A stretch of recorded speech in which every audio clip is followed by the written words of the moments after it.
David Brower was a smart man. He said, capitalism is a great idea, we ought to try it. By that he meant recognize the value of trees standing, of oceans thriving, of the many things that we rely on, the web of life that supports us all. That has value too, and should be figured into any economic model. I think in all this, the biggest problem is this idea in human mind that every other life is here to serve us. That idea needs to go. This is a religious idea which has gotten into everybody's heads. I've lived in jungles. I see reptiles, ants, grasshoppers, bees, elephants, they have a full-fledged life of their own, complete life of their own. And how come we think we are the only life that's worthwhile here? This is a wrong idea that's gone into human head. Every other life is here to serve us. This needs to go. For our own well-being, we can't lose those species. It's like how many rivets can you lose from an airplane before it ceases to fly? For our own well-being, for our own survival, we need that web of life to live. If we lose the bees, the pollinators, we know what that will do to our food supply. We've seen what the loss of trees has done around the world. We need all those many species. They keep us all aloft, they keep us all thriving. Some of the studies show that if all the worms disappear right now, all life on the planet will disappear in 18 months' time. If all the insects disappear, in 3.5 to 4 years' time, all life will disappear. But if all of us disappear, the planet will flourish. So we must know what is the significance of our life with theirs. All this should be figured into economic models, as you wisely did with the Rally for Rivers. You went and involved the economic agencies and what have you. Because when you look at the cost of this home, for instance, people normally look at the cost of the home as labor and materials. That's the cost. What's the cost of running the home? The cost of running this home over its long life, it's built out of steel, will be a fraction of what it would be with a normal home. So the cost of the home, to look at just the cost of labor and materials, that's like looking at an iceberg, just the piece above the waterline. The piece below the waterline is huge. That's the cost of running the home, and there's an economic case to be made for that, I think. Yes, it should be. Right now, the way we are running our homes, our commercial establishment, our cities, in my opinion, tell me if I'm wrong, I think it's 70% just waste. With 30% we could do pretty well. I wouldn't be shocked. Just maybe we have to walk a little more, we have to do a few more things, and we would be much healthier and fitter by doing those things. We don't have to simply walk on the treadmill, we could walk on the street. If people came from another planet, could you explain that to them, where you get in your car and you drive to the gym, and when you get to the gym, you get on a bicycle? Would you be able to explain that to somebody? It's nothing if not amusing. What vision can you see for what could happen on this continent that is somehow similar to what happened with the Rally for Rivers? Is there a vision that you have for what could happen here? See, in comparison, if you want to see between India and North America, because you said the continent, right? Not the country, okay. The population and land ratio is extremely good here. So here, I think right now the most important thing that America should do is, I was today morning also speaking to someone about this. See, for whatever reasons, America has kind of found a leadership position in the world, not just as political and military power. See, today if you go to most parts of the world, at least in the urban world, everywhere, in India, in China, in any part of Asia or Africa, if you look at people, you stand on a main street and look at people below their knees, they're all wearing blue denims, 50% of the people at least. So if America wears blue-colored clothes, everybody is wearing blue-colored clothes.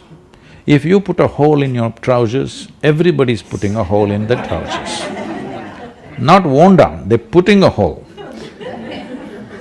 Even a kindergarten child knows this machine runs on oxygen and expels carbon dioxide.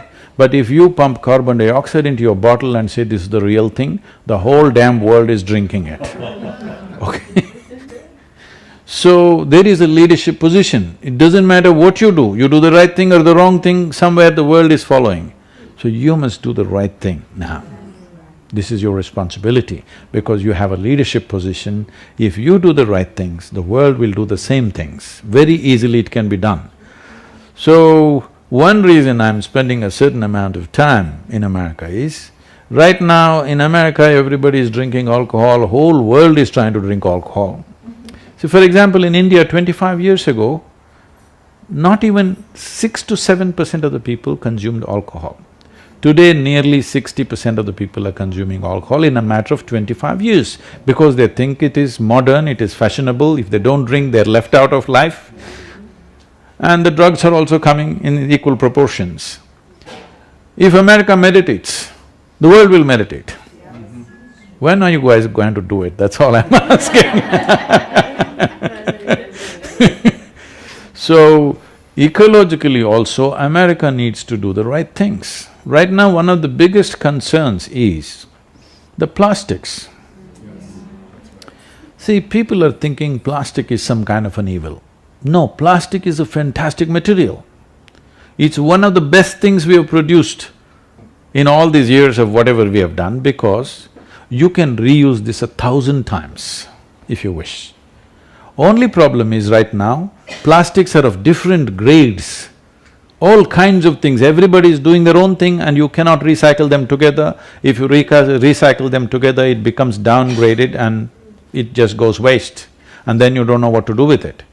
If you fix a certain grade of plastic as a compulsory usage, nobody in America can use any other plastic than properly recyclable plastic. Whether you take a Coke bottle or you take a vegetable crate or you take some other package, everything is same grade plastic. If you do it by law, it's going to cost you a little bit. But if you do that, then everything can be recycled effortlessly. It is the sorting out which is the biggest problem, do you understand? You cannot sort it. It's too complex, everybody throws everything, how to sort it? A simple thing I'm telling you, one of the biggest challenges for recycling the PET bottles, in the world we are using nearly 500 billion PET bottles are produced. This is nearly 1 million PET bottles per minute we're producing, okay? The PET means what you're using now for water, Coca-Cola, everything is in that… Polyethylene terephthalate. Huh? Polyethylene Yeah, terephthalate. yes. So now, if everything is one single grade, very easily we'll recycle. This bottle recycling in India is nearly 100%. 65% in organized sector, 15% in unorganized sector, 10% of the bottles are simply being reused in homes. Very little is lost because we have manpower to pick it. But now one of the biggest challenges is the paper label that's on it, they're not willing to change that. You just have to print your Coca-Cola directly on the thing. You cannot separate the paper and the plastic. This is not allowing us to recycle. Do you understand? In India, they hire people, women and children sitting there and ripping off the papers. With that paper you cannot recycle. If the paper goes into the recycle, the plastic gets downgraded. So like this, there are very simple problems. It's just because we don't care it's not happened, not because there's no technology, not because it's economically impossible for us to do. We've not cared enough to pay attention to these things. This is a simple thing, if all of you here, if you push for this in your governments, that America uses only one grade of plastic. There are 6 grades of recyclable plastic, 100% recyclable plastics. Only one you use. Believe me, if this becomes the law everywhere in the world, one big problem is gone. Right now they're saying by 2050, the amount of plastic in the oceans in weight will be equal to the amount of fish in the ocean. Can you beat that? What's wrong with us? It's not a simple problem. I'll tell you, the Wellingary Hills, our backyard, where we are, our India center, Our backyard is 10,000 square miles of rainforest. There are elephants, tigers and all kinds of wildlife. There is one pilgrim place where people climb up and go down. There's only once a year, 2 months, lots of pilgrims, nearly 1 million pilgrims go. So they were just throwing plastic all over the place. Some elephants died, lot of deer died. Then we decided, we will stop all the pilgrims at the base of the mountain and give them a cloth bag. Take away all their plastic bags and give a cloth bag. A few businesses came and supported us with, whatever they printed their complimentary bags and they gave.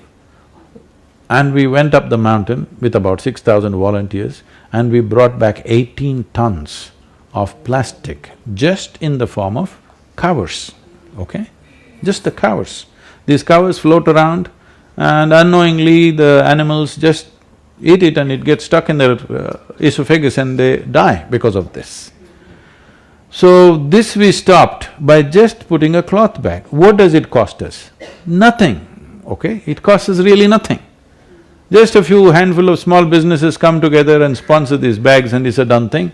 And this bag is reusable, they can use it 25 times, it's a cloth bag.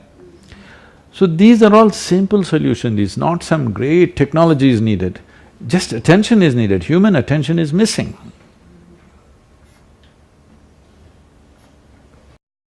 What would you say is the best way that we can approach transforming our agricultural system?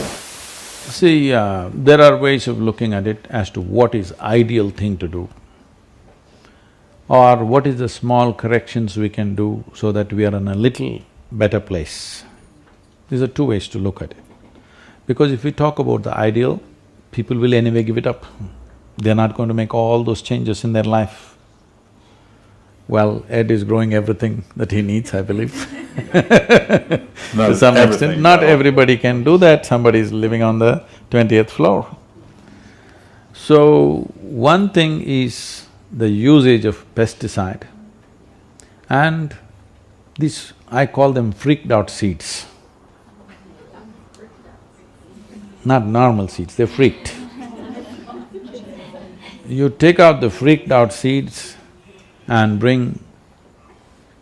reduce the usage of pesticide and fertilizer, if not getting rid of it, at least let there be a law, in 10 years' time you can use only 50%, in 20 years' time you can use only 20%, this must happen. If you don't do this now, the worst thing that you're doing is, you're taking away the insect population.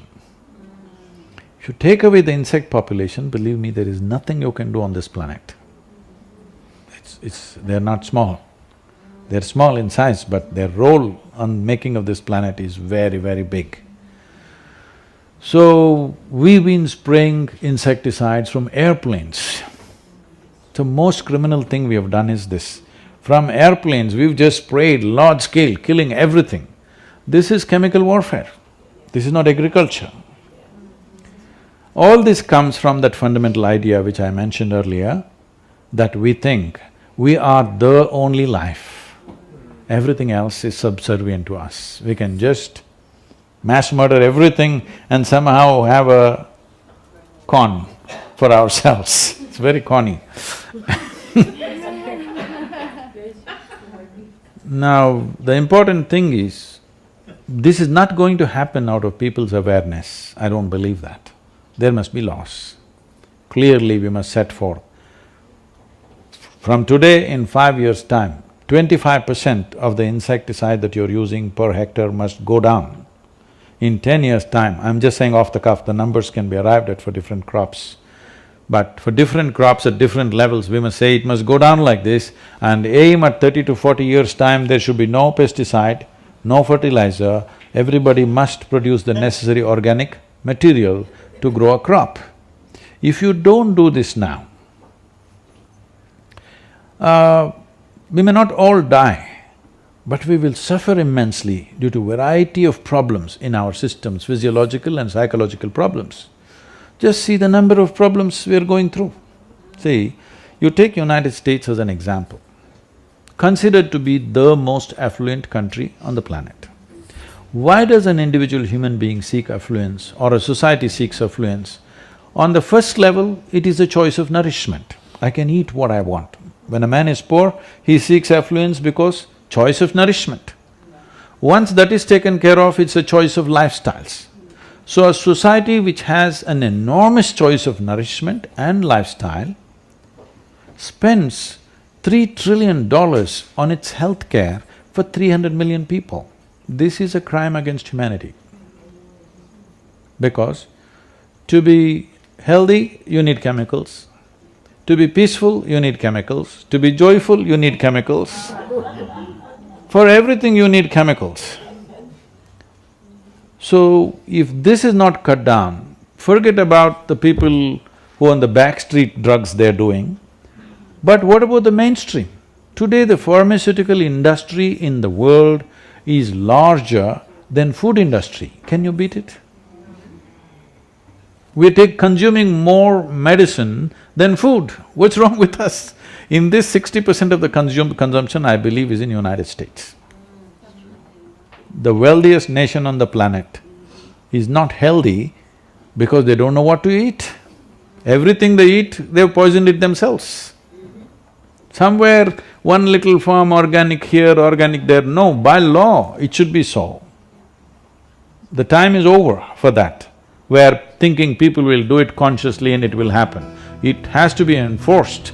If it's not enforced, now it's going to be late, because the amount of human suffering we are causing with this is too much. Generations will pass like this.